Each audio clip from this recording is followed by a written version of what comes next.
नमस्कार दोस्तों, आप सभी का एक बार फिर से वेलकम है अपने YouTube चैनल एग्री ट्यूटोरियल में। मैं मोहन सोडा आज आपके लिए एक बार फिर से नया टॉपिक लेके आया हूं। आप बोर्ड पे देख सकते हो और आप समझ गए होंगे कि आज का जो टॉपिक है वो क्या रहने वाला है।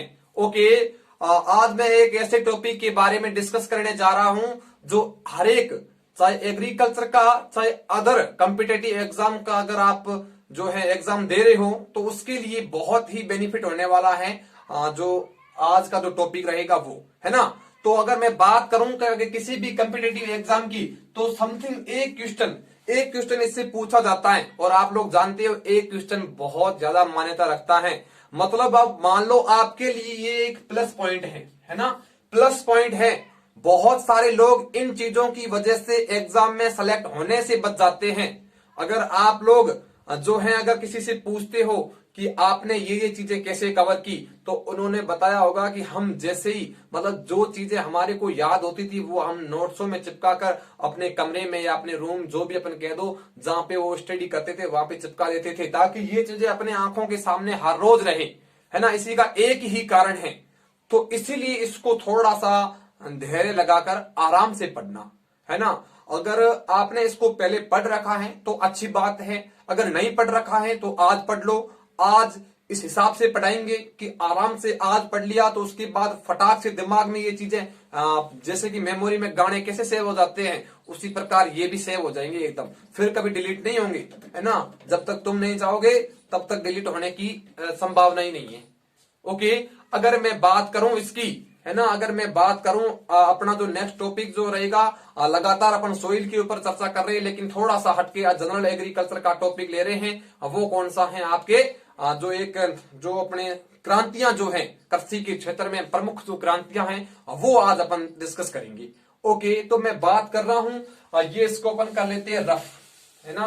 15-16 क्रांतियां पढ़ाऊंगा, बहुत ही इजी है और बहुत सी बार ये एग्जाम में पूछी भी जाती है, तो आपको थोड़ा सा ध्यान रखना है ना। तो क्वेश्चन की शुरुआत कर लेते हैं कि किस हिसाब से इसके क्वेश्चन आते हैं। क्वेश्चन यही आएगा कि हरित क्रांति का जो संबंध है वो किससे है, भूरी क्रांति का संबंध किससे है, बस यही तो क्वेश्चन आते हैं। और अपन थोड़े बहुत वहां पे कंफ्यूज हो जाते हैं क्योंकि अक्सर भी सेम अपन को दिखाई देते हैं। ओके, तो शुरुआत कर लेते हैं। सबसे पहले अगर मैं बात करूं हरित क्रांति, है ना, सबसे फर्स्ट जो मैं क्रांति ले रहा हूं वो कौन सी ले रहा हूं, हरित क्रांति।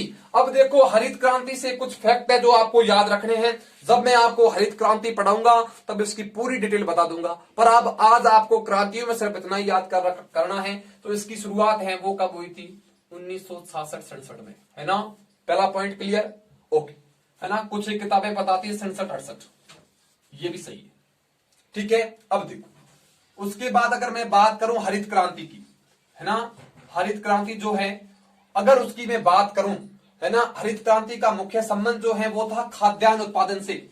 जो चीजें अपन खाते हैं, खाद्यान्न उत्पादन, है ना, खाद्यान्न उत्पादन की जो फसलें हैं उससे संबंधित था।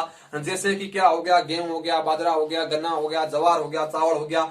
इनको बढ़ावा देने के लिए अपनी जो हरित क्रांति वो चलाई गई थी, है ना। अब अगर मैं बात करूं इंडिया की, इंडिया में जो है इसके मुख्यतः किसके द्वारा इसको क्या कहते हैं, इसका लीडर कौन था, किसके द्वारा ये चलाई गई, तो आपका आंसर होना चाहिए MS स्वामीनाथन। MS स्वामीनाथन, इनके द्वारा ये क्रांति चलाई गई थी अपने इंडिया में। भारत की बात कर रहा हूं। अगर आपसे पूछे कि जो अपना विश्व है, विश्व के अंतर्गत ये किसके द्वारा चलाई गई, तो आपका आंसर क्या चला जाएगा, तो आपका आंसर एक बढ़िया आंसर चला जाएगा नॉर्मन ई बोरलॉग। ये बहुत बड़े वैज्ञानिक है कृषि के क्षेत्र में, नॉर्मन ई बोरलॉग। ये वैज्ञानिक बहुत ही प्रसिद्ध हैं और इनसे क्वेश्चन पूछे जाते हैं।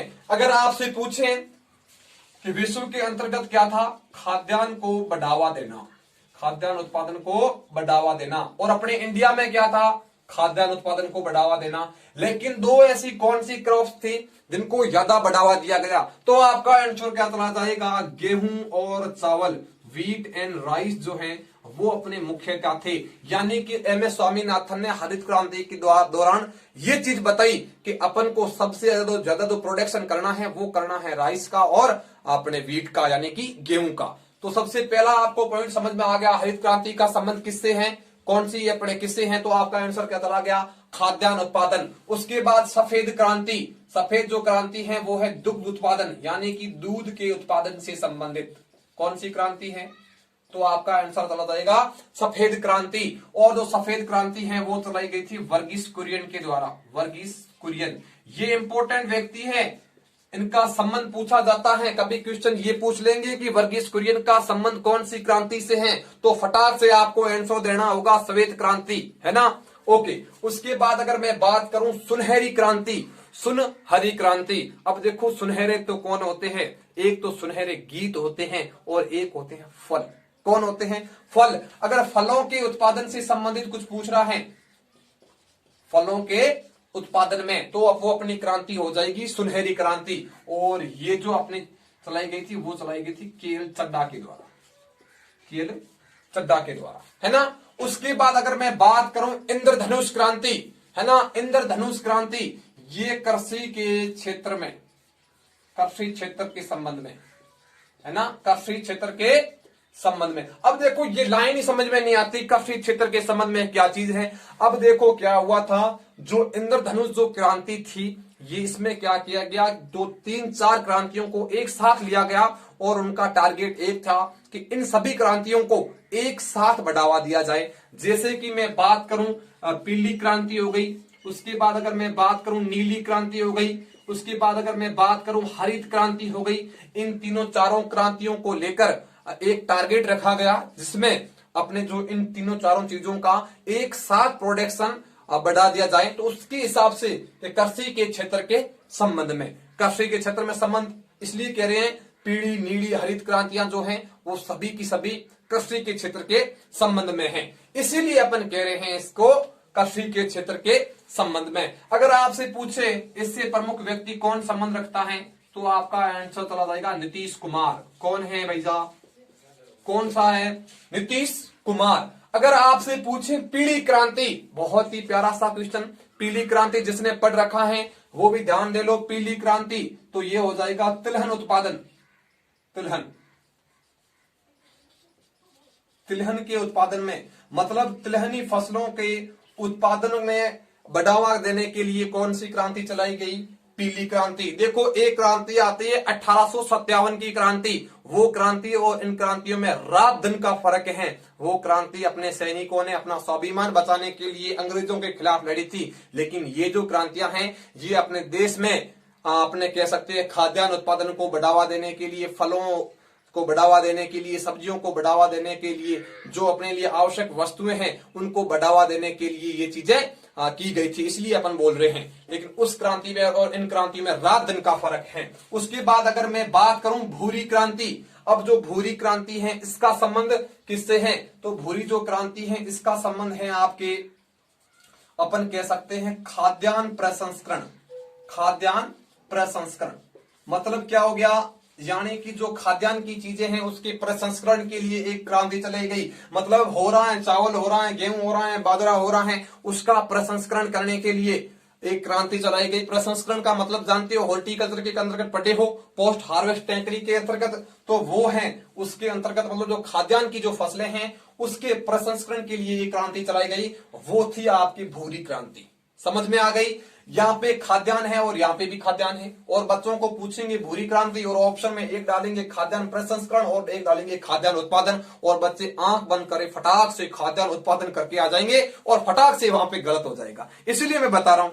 ओके, तो ये इंपोर्टेंट मार लेना, पहले बता रहा हूं। ओके, उसके बाद अगर मैं बात करूं नीली क्रांति, ब्लू व्हेल, कैसी है, नीले कलर की है, वो क्या है, मछली है ब्लू व्हेल। तो मछली उत्पादन, मछली के उत्पादन में, मछली उत्पादन में, मछली के उत्पादन में कौन सी क्रांति लड़ी गई, नीली क्रांति। उसके बाद आपसे पूछे जो गुलाबी क्रांति है वो क्या है, झींगा या प्याज उत्पादन से संबंधित, है ना।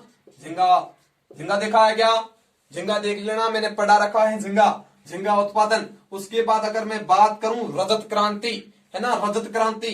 रजत कौन है, रजत नाम का एक लड़का है जो रोज अंडे खाता है, रजत नाम का लड़का है जो रोज अंडे खाता है, लाइन याद कर लेना।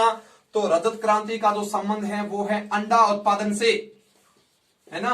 अब जो गुलाबी क्रांति जस्ट अपन उसके ऊपर पढ़े है ना, इसका संबंध है झींगा उत्पादन।